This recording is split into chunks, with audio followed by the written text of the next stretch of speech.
Have you ever wondered how the mighty British Empire hid its darkest desires behind a veil of civility? From 1600 to 1997, horrifying sex practices lurked in shadows of power, blending coercion, passion, and betrayal that still echo in today's scandals. Picture forbidden encounters igniting uncontrollable flames, bodies surrendering in repeated ecstasy amid fear and dominance. These tales expose raw human cravings, where pleasure twisted into pain, leaving lives shattered. Dive into stories full of sensual tension and insatiable urges that make modern headlines pale. Tell us in the comments which country and city you're watching from. If you love your awesome country, write your country name in comment. Subscribe now. I'm uploading secret stories like this on my channel. Just like the USA's P. Diddy scandal, where alleged coercive parties exploited vulnerability for pleasure, this story mirrors colonial Britain's ruthless control over enslaved bodies in Caribbean plantations, turning desire into a weapon of dominance and endless suffering that scarred generations. In the sweltering heat of 17th century Barbados, the British Empire's sugar fields pulsed with forced labor and hidden torments. Enslaved African women ripped from their homes arrived on ships like the Henrietta Marie, where overseers began their grim rituals. One such woman, Abba, a young captive from the Gold Coast, stepped onto the dock in 1650, her chains clanking against the wooden planks. The air thick with molasses scent masked the underlying dread. British planters, wealthy men like Colonel James Drax, viewed these women not as humans but as property to exploit for profit and personal gratification. Abba was assigned to Drax's estate, where the big house loomed like a predator. Nights brought real horror. Planters enforced seasoning, a brutal breaking process that included sexual violation to assert control. Abba's first encounter came under the moonlit cane fields. Drax, his breath heavy with rum, dragged her to a secluded hut. His hands gripped her roughly, igniting a fire of resistance in her eyes, but fear melted it away. He whispered commands, his body pressing against hers in a dance of power. She surrendered not out of want, but survival, her heart pounding as he claimed her repeatedly that night, 3 times, each more insistent, blending pain with forced intimacy. The next day, bruises bloomed like dark flowers on her skin. This wasn't love, it was the Empire's tool. Historians note in plantation ledgers like those from Codrington Plantation how such acts increased slave populations without cost, turning women's bodies into breeding grounds. Abba bore 2 children from these assaults, each birth a reminder of her chains. Yet in quiet moments she whispered stories of resistance to fellow enslaved, planting seeds of rebellion. The Empire's lust fueled its economy, but it sowed hatred that would erupt in uprisings like the 1816 Busa Rebellion. Drax never saw her as equal, only as a vessel for his insatiable urges, leaving her spirit scarred but unbroken amid the endless toil. As years dragged on, Abba's life became a cycle of labor by day and violation by night. Drax's visits grew bolder, his dominance absolute. In the dim candlelight of her quarters, he would arrive unannounced, his eyes gleaming with hunger. He'd pin her down, his whispers turning to demands, bodies entwining in sweaty fervor. Pain shot through her as he thrust relentlessly 4 times one fateful evening, each pushing a claim on her soul. Her cries muffled by his hand. Pleasure twisted for him alone, while she endured waves of humiliation. Insatiable, he'd return before dawn, compelling her again, heat building until exhaustion claimed them. Oblivious to her tears, he saw only conquest. This mirrored the wider empire's pattern. Planters like Thomas Thistlewood documented in diaries over 3,000 assaults on enslaved women in Jamaica, treating them as outlets for forbidden cravings suppressed in polite society. Abba's resistance simmered. She learned to feign submission, her mind plotting escape. One night, as Drax surrendered to her feigned allure, losing himself in repeated intimacy, body slick, breaths ragged, she stole a key from his pocket. The Empire's hypocrisy shone. Back in London, moralists decried vice, yet funded it through sugar trade. Abba's children grew up witnessing this, their innocence stolen early. She taught them secret songs of freedom, rhythms echoing African roots. But discovery loomed. A jealous house slave whispered suspicions. Drax's rage exploded. whipping her publicly, marks searing like fire. Yet in private, his desire pulled him back, compelling more encounters where pain and forced passion blurred. Her body ached, but spirit hardened. These acts weren't mere lust. They enforced racial hierarchies, as noted in Edward Long's History of Jamaica, 1774, justifying exploitation as civilizing. Abba dreamed of revolt, her heart racing with hope amid the agony, knowing one day the flames would consume the oppressors. Tensions peaked in 1675 when rumors of uprising spread across plantations. Abba, now a mother of three, used stolen moments to rally others. Drax sensed defiance, his visits turning vicious. One storm-lashed night, he stormed in, eyes wild. Pinning her against the wall, he ignited their ritual with brutal force, compelling her 6 times through the hours, each act a storm of dominance and her silent endurance. Bodies collided in frenzy, sweat mingling with rain seeping through cracks, his insatiable drive leaving her bruised and breathless. As dawn broke, he collapsed, oblivious to her plotting gaze. This event, echoed in Barbados slave narratives collected by handlers, highlighted how sexual control quashed rebellion. Abba confided in a trusted ally, planning poison in his rum, but betrayal struck. An informant revealed all. Drax confronted her, chaining her for correction. Publicly flogged, her back ripped open, she refused to break. Sold to another planter, her agony continued, new hands claiming her body in similar horrors. The empire expanded, but so did resistance. Her story fueled whispers leading to 1736 plots. In London, abolitionists like Olaudah Equiano later exposed these in memoirs, decrying the infernal traffic that bred such vice. Abba's legacy lived in her children, who escaped during chaos, carrying tales of maternal strength. The practice scarred psyches, creating generational trauma. The empire's end in 1833 abolished slavery, but echoes lingered in racial divides. Abba's final years, freed but broken, saw her whispering warnings to grandchildren. Beware power's lustful grasp. Her tale reveals how intimacy became weaponized, turning human connections into chains, a horrifying cornerstone of imperial might that demanded endless surrender without mercy. Like Canada's Gian Gumeshi scandal, where alleged coercive encounters shocked the nation, this tale mirrors British India's 1850s, where colonial officers indulged in taboo liaisons with local women, weaving passion and betrayal that ignited rebellion's flames.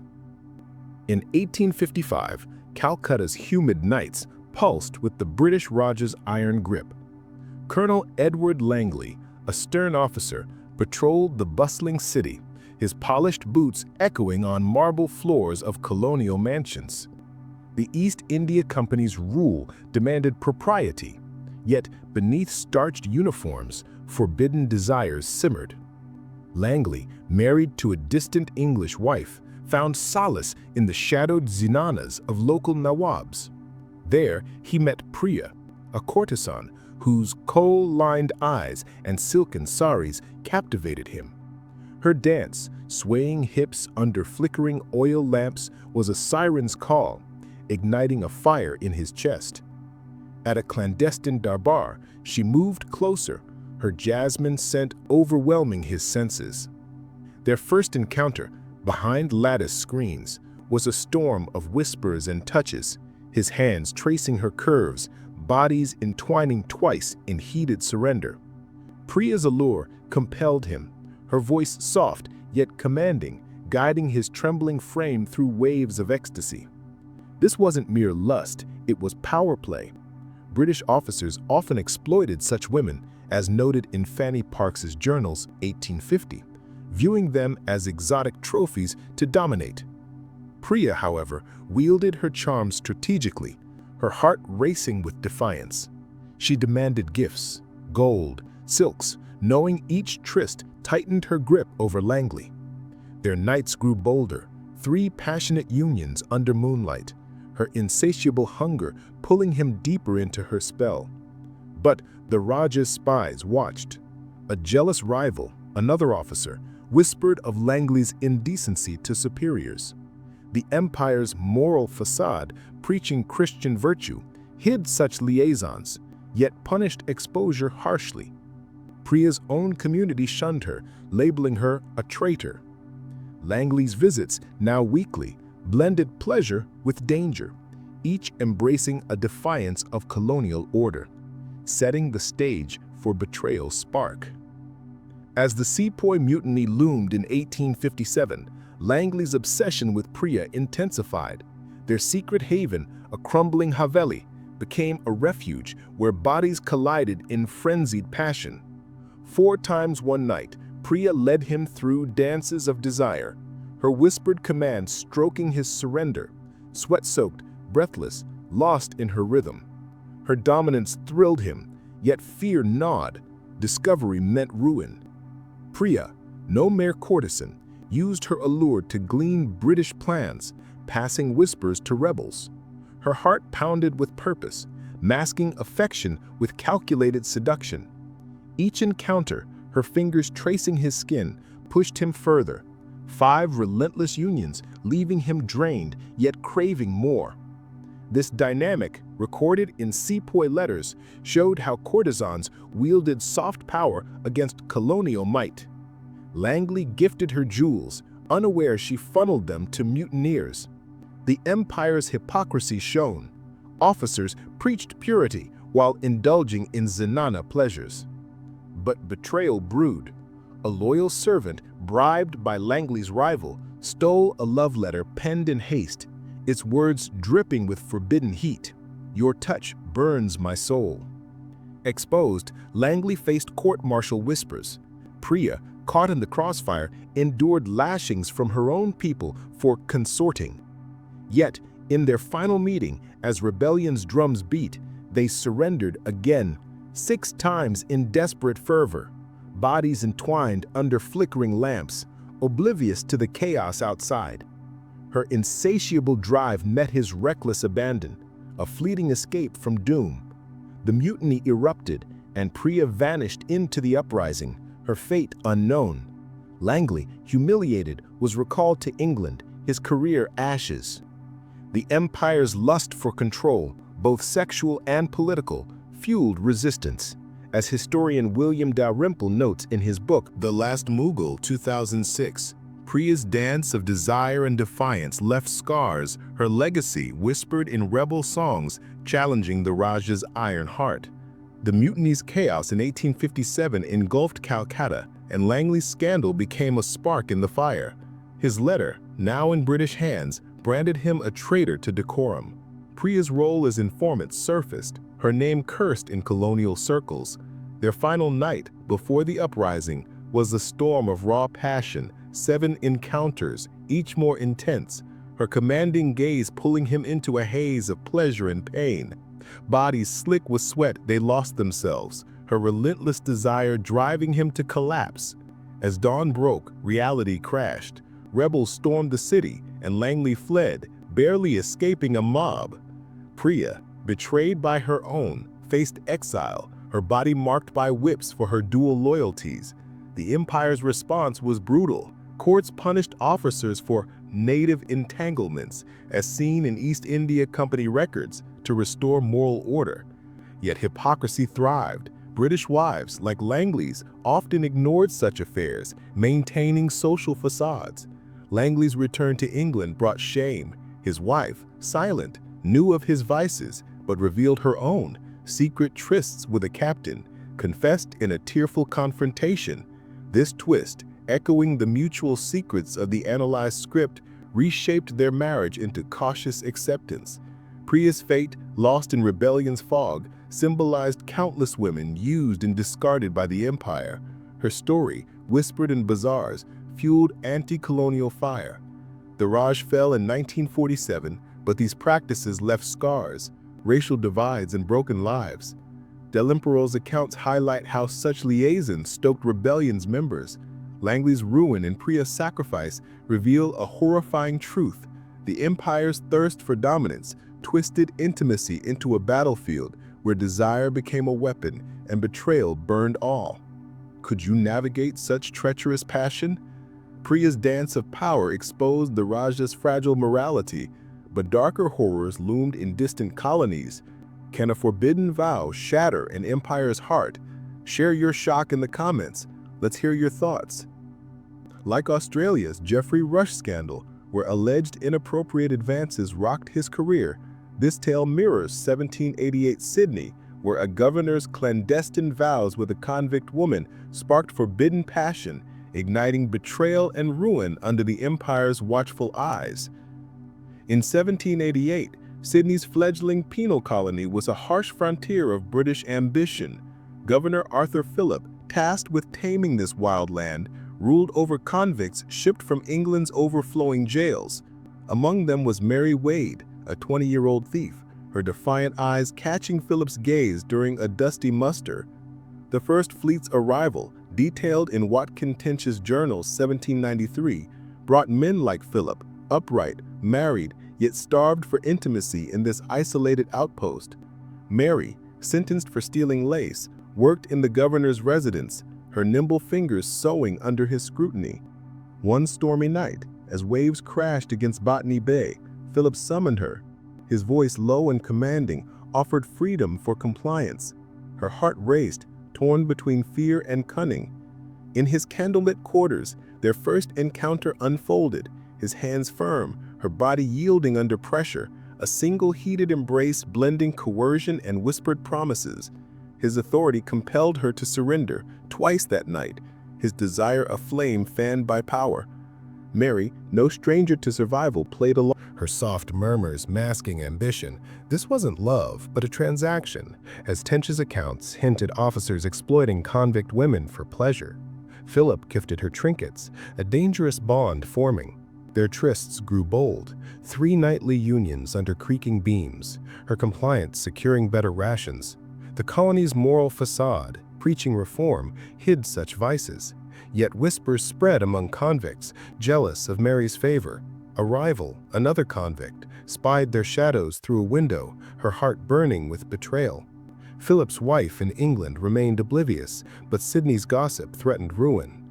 Mary's calculated passion, a dance of submission and strategy, set the stage for a scandal that could unravel the colony's fragile order. Like the 1804 Castle Hill Uprising, the practice of exploiting convicts, a horrifying cornerstone of the empire, left scars, trauma etched in descendants' stories. Mary's legacy lived in whispered tales of resilience, challenging British control. The empire's end in 1997 closed this chapter, but its echoes linger in Australia's cultural divides. Could you endure such a bargain, trading passion for power? This tale reveals how desire twisted into coercion, shattering lives under the empire's weight, a horrifying dance of vows and ruin that burned bright but left only ashes. Mary's desperate vows exposed the empire's dark underbelly, but even bolder scandals brewed elsewhere. Can a forbidden ritual topple a dynasty? Drop your reaction in the comments. Let's see what shocked you most. Like the UK's Jeffrey Epstein scandal, where elite power fueled coercive desires, this tale mirrors 1801 Lucknow, where a British ally's harem hit shocking passions, blending seduction and betrayal that threatened to unravel an empire's fragile alliances. In 1801, Lucknow's glittering palaces pulsed with the British Empire's uneasy alliance with Awad's Nawabs. Nawab Saadat Ali Khan, a British puppet, ruled under colonial scrutiny, his opulent court a facade for hidden vices. Amid silken drapes and rosewater fountains, his harem housed Zainab, a Persian dancer whose almond eyes and fluid movements captivated him. The East India Company's resident, Colonel John Murray, demanded loyalty, but Saadat's heart burned for Zainab. One moonlit night, in a marble chamber, her dance ignited his desire, her hips swaying, veils slipping, sparking a forbidden flame. The first encounter was electric, his hands tracing her form, bodies entwining once, then twice in heated surrender. Her whispered commands, soft yet commanding, compelled his submission. 3 passionate unions that night, each a blur of insatiable hunger. Zainab's allure wasn't mere beauty, it was power, as noted in William Sleeman's reports 1839, describing Nawabs exploiting harem women for pleasure and politics. She demanded jewels, securing influence, her heart racing with ambition. The empire's moral posturing, preaching propriety, crumbled in such chambers. Saadat's wife Begum Khadija heard whispers, but remained silent, Her own secrets buried, Zainab's dances grew bolder, 4 nightly trysts under flickering lamps, her dominance pulling Sa'adat deeper into her spell. British spies, wary of his distraction, watched closely. A rival concubine, jealous of Zainab's favor, slipped a love poem to Murray, its words dripping with forbidden heat. "Your touch consumes my nights." Exposure loomed, threatening the alliance. Sa'adat's obsession, blending pleasure and power, defied colonial control, while Zainab's calculated seduction sowed seeds of chaos, setting the stage for a scandal that could shatter Lucknow's delicate balance. By 1803, Sa'adat and Zainab's secret liaisons intensified in Lucknow's perfumed halls. Their hidden chamber, draped in crimson silk, became a sanctuary where bodies collided in fervent passion. 5 times one sweltering night, Zainab led him, her sultry whispers stroking his surrender, sweat-slicked, breathless, lost in her rhythm. Her insatiable drive, compelling 6 relentless unions another evening, left him trembling, her dominance a dance of control. This dynamic, hinted in Sleeman's notes, showed harem women wielding soft power over indulgent rulers. Sa'adat showered her with gold, unaware she whispered British secrets to rebel poets. His heart raced, oblivious to her motives, each embracing a defiance of the empire's gaze. The British, preaching Christian virtue, ignored their own officers' vices, as seen in colonial dispatches. Begum Khadija, sensing betrayal, spied through lattice screens, her silence masking rage. Zainab, no mere concubine, used her allure to sway court decisions, her body a weapon in a gilded cage. But treachery brewed. A servant, bribed by Murray, stole a jeweled hairpin Zainab wore during trysts, proof of their scandal. The empire's hypocrisy shone. Alliances rested on loyalty, yet exploited local women. One final night, under a monsoon's roar, they surrendered 7 times, bodies entwined in desperate fervor, her commands driving him to ecstasy's edge. Zainab's heart pounded with defiance, knowing exposure neared. Murray confronted Sa'adat, threatening to depose him for immorality. Zainab faced lashes for seducing the Nawab, her body scarred but spirit unbroken. Their affair fueled whispers of rebellion, linking it to 1857's uprising. Sa'adat's rule weakened, his obsession a colonial tool. Zainab's calculated passion, blending pleasure and strategy, exposed the empire's fragile hold, leaving a trail of betrayal that burned brighter than Lucknow's golden lamps. Like the USA's R. Kelly scandal, where alleged coercive rituals trapped victims in desire's grip, this tale mirrors 1840s Punjab, where a Maharaja's secret rites with a temple dancer sparked forbidden passion, igniting betrayal and colonial ruin. In 1840, Lahore's golden courts shimmered under Maharaja Ranjit Singh's Sikh empire, a defiant holdout against British encroachment. Amid incense and sitar melodies, Ranjit, a charismatic ruler, hosted lavish durbars, his one-eyed gaze commanding loyalty. Yet, behind marble arches he craved forbidden rites. Enter Amrita, a temple dancer, whose sinuous movements in silken veils captivated him during a moonlit festival. Her kohl-rimmed eyes locked with his, sparking a dangerous flame. In a hidden chamber, their first encounter unfolded, her dance slowed, hips swaying, his breath quickening. Twice that night bodies entwined, her whispered chants guiding him into fervent surrender, a ritual blending devotion and desire. Amrita's power, as noted in Jemima Kindersley's travelogues from 1768, lay in her sacred allure, compelling men to worship her as divine. Ranjit, married to multiple queens, gifted her emeralds, his heart racing with obsession. Their trysts grew bolder, 3 passionate unions under flickering lamps, her insatiable hunger pulling him deeper. This dynamic, hinted in court chronicles, showed dancers wielding spiritual power over rulers. Ranjit showered her with gold, unaware she whispered British troop movements to rebel priests, her heart pounding with defiance. His obsession blinded him to spies, each embrace a defiance of the empire's gaze. The British, decrying heathen practices, indulged in similar vices, as noted in Emily Eden's Diaries 1839. Jind Kaur's spies caught Amrita's scent on Ranjit's robes, fueling her rage. Amrita, no mere dancer, used her allure to sway court policies, her body a weapon in a sacred game. But betrayal brewed. A courtier, bribed by the British, stole a ritual dagger from their chamber, proof of their scandal. One final night, under a monsoon's roar, they surrendered 6 times, bodies entwined in desperate fervor, her insatiable drive pushing him to collapse. Her chants, blending devotion and seduction, drowned out the world's chaos. The British resident confronted Ranjit, threatening annexation for immorality. Amrita faced temple exile, her body scarred by lashings for defiling sacred rites. Their affair fueled whispers of rebellion, linking it to 1845's Anglo-Sikh War. Ranjit's health faltered, his obsession a colonial leverage point. Amrita's calculated passion, blending spiritual and sensuality, exposed the empire's fragility, leaving a trail of betrayal that burned brighter than Lahore's golden torches, threatening to topple a kingdom's heart. Empires collapse in passion's wake. In 1843, Lahore's scandal erupted, shaking the Sikh Empire. The stolen dagger presented to British officials branded Ranjit a weak ruler. Amrita, cast out from the temple, endured public flogging, her back marked but spirit unbroken. Their last encounter before the storm was a frenzy, 7 relentless unions, Ranjit's worship met by her fierce allure, bodies colliding under chandelier glow, lost in insatiable desire. Dawn brought reality's sting. Ranjit faced British ultimatums to cede power. Amrita, exiled to a village, whispered rebellion to locals, her voice fueling dissent. The empire's response was brutal.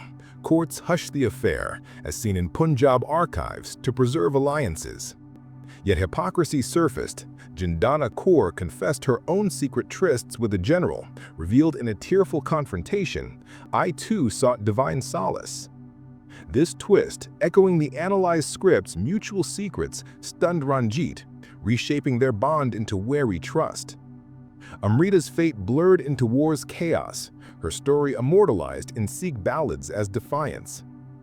The empire fell in 1849, annexed by Britain, as historian Patwant Singh notes in The Sikhs 1999. The practice of exploiting sacred dancers, a horrifying tool of control, left scars, cultural rifts and broken spirits. Ranjit's ruin and Amrita's sacrifice reveal a truth. Desire twisted into political leverage, shattering kingdoms under the empire's weight. Could you endure such a ritual, blending worship and passion? This tale exposes how intimacy became a battlefield, where seduction and betrayal burned through Lahore's sacred heart, leaving only whispers of rebellion and pain. The British Empire's end in 1997 closed this chapter, but its echoes linger in Punjab's fight for identity, a horrifying legacy of forbidden rites that fueled defiance and destruction. Amrita's ritual shook the kingdom, but darker passions loomed in the empire's shadows. Can a forbidden vow unravel a dynasty's core? Share your shock in the comments. What hits you hardest? Like the UK's Prince Andrew scandal, where alleged illicit ties with Epstein's circle tainted royalty, this tale mirrors 1805's naval Britain, where an admiral's secret trysts with a smuggler's widow sparked passion, betrayal, and empire-shaking ruin. In 1805, Portsmouth's bustling docks hummed with the British Empire's naval might, its ships poised to crush Napoleon. Admiral Charles Harrow, a decorated hero, commanded respect aboard the HMS Victory, yet harbored forbidden desires. Amid salty air and creaking masts, he met Eliza, a smuggler's widow, whose emerald eyes and defiant smirk ignited his heart. Her late husband's illicit trade, detailed in Naval Logs 1904, left her a pariah, yet her allure drew him to her candlelit tavern. One stormy night, their first encounter sparked, her fingers brushing his, bodies colliding in a heated embrace, twice under flickering shadows. Her whispered taunts, bold and commanding, compelled his surrender, 3 passionate unions that night. Each a wave of insatiable hunger. Eliza's power wasn't mere beauty, it was rebellion, as noted in Patrick O'Brien's Naval Histories, where women like her defied societal chains. Harrow gifted her contraband silk, his pulse racing with risk. Their trysts grew bolder, 4 nightly entanglements in her attic, her dominance pulling him deeper into her spell. The empire's moral code, preaching duty, crumbled in such hideaways. Harrow's wife, Lady Beatrice, heard rumors but stayed silent, her own secrets buried. Naval spies, tracking smugglers, caught wind of Harrow's visits. A jealous tavern maid, spurned by Eliza, slipped a love letter to a lieutenant, its words burning with forbidden heat. "Your touch drowns my fears." Exposure threatened Harrow's command and Britain's naval pride. Eliza's calculated seduction, blending passion and strategy, challenged the Empire's rigid order, her heart pounding with ambition to secure freedom through Harrow's influence, setting the stage for a scandal that could capsize his legacy and ignite betrayal's storm. By 1806, Harrow and Eliza's clandestine voyages intensified in Portsmouth's shadowy corners. Her attic, draped in stolen velvet, became their haven, where desire surged like a tempest. 5 times one fog-bound night, her commanding whispers led him, bodies entwining in relentless fervor, sweat-soaked, breathless, her taunts stroking his surrender. 6 unions another evening, her insatiable drive compelling him into ecstasy's depths, left him trembling yet craving more. This dynamic, hinted at in naval court records, showed women wielding soft power over officers. Harrow funneled her smuggled goods, unaware she tipped rebels about fleet movements, her heart racing with defiance. His obsession blinded him to spies. Each embrace defied the Empire's gaze. The British, preaching naval honor, ignored officers' vices, as seen in Admiralty dispatches. Beatrice's spies caught Eliza's scent on Harrow's coat, fueling her silent rage. Eliza, no mere widow, used her allure to secure pardons, her body a weapon in a dangerous game. But betrayal brewed. A lieutenant, eyeing promotion, stole a locket from their tryst, proof of their scandal. One final night, under a gale's roar, they surrendered 7 times, bodies colliding in desperate passion, her dominance drowning out the world's chaos. Her taunts, blending seduction and rebellion, pushed him to collapse. The lieutenant exposed Harrow, threatening court-martial for consorting with criminals. Eliza faced arrest for smuggling, her body scarred by lashes for immorality. Their affair fueled whispers of disloyalty, linking to 1807's naval mutiny fears. Harrow's command faltered, his obsession a British weakness. Eliza's calculated passion, blending desire and strategy, exposed the Empire's fragile honor, leaving a trail of betrayal that burned brighter than Portsmouth's lanterns, threatening to sink a hero's legacy in the currents of forbidden love. In 1807, Portsmouth's scandal erupted, rocking the Navy. The stolen locket, presented to superiors, branded Harrow a traitor to duty. Eliza, now a fugitive, endured public flogging, her back marked but spirit defiant. Their last encounter, before the storm, was a frenzy. 8 relentless unions, Harrow's surrender met by her fierce allure, bodies colliding under creaking rafters, lost in insatiable desire. Dawn brought reality's sting. Harrow faced recall to London, his career in ruins. Eliza, now exiled to a coastal slum, whispered rebellion to sailors, her voice fueling dissent. The Empire's response was swift. Courts hushed the affair, as seen in naval archives, to preserve morale. Yet hypocrisy surfaced. Beatrice confessed her own secret trysts with a diplomat, revealed in a tearful confrontation. "I too sought solace in the shadows." This twist, echoing the analyzed script's mutual secrets, stunned Harrow, reshaping their marriage into wary trust.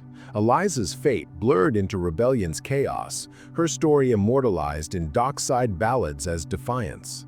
The Empire's naval supremacy held, but scandals weakened its morale, as historian N.A.M. Roger notes in The Command of the Ocean, 2004. The practice of exploiting outcast women, a horrifying tool of control, left scars, broken lives, and eroded trust. Harrow's ruin and Eliza's sacrifice reveal a truth: desire twisted into leverage, sinking reputations under Empire's weight. Could you navigate such perilous passion? This tale exposes how intimacy became a battlefield where seduction and betrayal burned through Portsmouth's salty heart, leaving only whispers of rebellion and pain. The British Empire's end in 1997 closed this chapter, but its echoes linger in Britain's naval lore, a horrifying legacy of forbidden voyages that fueled defiance and destruction. Eliza's seductive rebellion shook the Navy, But darker scandals loomed in the empire's courts. Can a forbidden pact unravel a kingdom? Share your shock in the comments. What hit you hardest? Like Canada's Harvey Weinstein scandal, where coercive power fueled illicit desires, this tale mirrors 1890s India, where a viceroy's secret pact with a noblewoman sparked forbidden passion, blending seduction and betrayal that threatened to topple colonial rule. In 1890, Shimla's misty hills hosted the British Empire's summer capital, a glittering escape for the colonial elite. Viceroy Lord Lansdowne, a polished diplomat, upheld imperial dignity, yet craved forbidden thrills. Amid rose gardens and pine-scented air, he met Lady Anjali, a Rajput noblewoman whose sapphire eyes and commanding grace ignited his heart. Her husband, a loyal prince, served the empire, but Anjali's allure defied protocol. One starlit evening at a ball, her whispered invitation behind velvet curtains sparked their pact. Their first encounter, in a secluded pavilion, was electric, her fingers tracing his jaw, bodies entwining once, then twice in heated surrender. Her sultry commands compelled him, 3 passionate unions that night, each a blaze of insatiable desire. Anjali's power, as noted in Flora Annie Steele's memoirs 1893, lay in her ability to sway men with charm. Lansdowne gifted her diamonds, his pulse racing with risk. Their trysts grew bolder, 4 nightly entanglements in her marble suite, her dominance pulling him deeper. The empire's moral facade, preaching virtue, crumbled in such hideaways. Anjali's husband, Raja Vikram, heard whispers but stayed silent, his own secrets buried. British spies, wary of her influence, watched closely. A jealous aide, spurned by Anjali, stole a love letter tucked in her sari. "Your touch burns my soul." Exposure threatened Lansdowne's rule and India's fragile alliances. Anjali's calculated seduction, blending passion and ambition, challenged colonial control, her heart pounding to secure her family's power. This pact, a dance of desire and defiance, set the stage for a scandal that could unravel the Raj's delicate balance, igniting betrayal's spark in Shimla's opulent heart. Fervor, sweat-soaked, breathless, her allure stroking his surrender. 6 unions, another evening, her insatiable hunger compelling him into ecstasy's depths left him trembling yet craving more. This dynamic, hinted in colonial diaries, showed noblewomen wielding influence over British rulers. Lansdowne funneled her political favors, unaware she whispered troop plans to nationalist poets, her heart racing with defiance. His obsession blinded him to spies, each embrace defied the empire's gaze. The British, preaching decorum, ignored their own vices, as seen in Rudyard Kipling's Notes 1888. Vikram's spies caught Anjali's scent on Lansdowne's coat, fueling his silent rage. Anjali, no mere consort, used her allure to secure land rights, her body a weapon in a dangerous game. But betrayal brewed. An aide bribed by rivals stole a ruby brooch from their tryst, proof of their scandal. One final night, under a storm's roar, they surrendered 7 times, bodies entwined in desperate passion, her commands drowning out the world's chaos. Her sultry voice, blending seduction and rebellion, pushed him to collapse. The aide exposed Lansdowne, threatening recall for immorality. Anjali faced exile from court, her body scarred by lashes for treachery. Their affair fueled whispers of rebellion, linking it to 1905's Swadeshi movement of the 1950s. Lansdowne's rule faltered, his obsession a British weakness. Anjali's calculated passion, blending desire and strategy, exposed the empire's fragile honor, leaving a trail of betrayal that burned brighter than Shimla's chandeliers, threatening to topple a viceroy's legacy in the currents of forbidden love. In 1893, Shimla's scandal erupted, shaking the Raj. The stolen brooch presented to British officials branded Lansdowne a liability.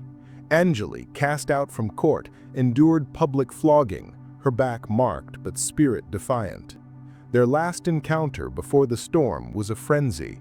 8 relentless unions, Lansdowne's surrender met by her fierce allure. bodies colliding under lantern glow, lost in insatiable desire. Dawn brought reality's sting. Lansdowne faced recall to London, his career in ruins. Anjali, exiled to Jaipur, whispered rebellion to nationalists, her voice fueling dissent. The empire's response was swift. Courts hushed the affair, as seen in colonial archives, to preserve control. Yet hypocrisy surfaced. Vikram confessed his own secret trysts with a British widow, revealed in a tearful confrontation. I too sought solace in shadows. This twist, echoing the analyzed script's mutual secrets, stunned Lansdowne, reshaping their bond into wary trust. Anjali's fate blurred into rebellion's chaos, her story immortalized in Rajput ballads as defiance. The empire's grip weakened, leading to India's 1947 independence, as historian Bipin Chandra notes in India's Struggle for Independence, 1989. The practice of exploiting noble women's allure, a horrifying tool of control, left scars, cultural rifts, and broken lives. Lansdowne's ruin and Anjali's sacrifice reveal a truth: desire twisted into leverage, shattering empires under its weight. Could you navigate such a perilous pact? This tale exposes how intimacy became a battlefield where seduction and betrayal burned through Shimla's opulent heart, leaving only whispers of rebellion and pain. The British Empire's end in 1997 closed this chapter, but its echoes linger in India's fight for identity, a horrifying legacy of forbidden pacts that fueled defiance and destruction. Anjali's seductive pact shook the Raj, but one final scandal awaits still. Can a forbidden act topple an empire's core? Share your reaction in the comments. What stunned you most?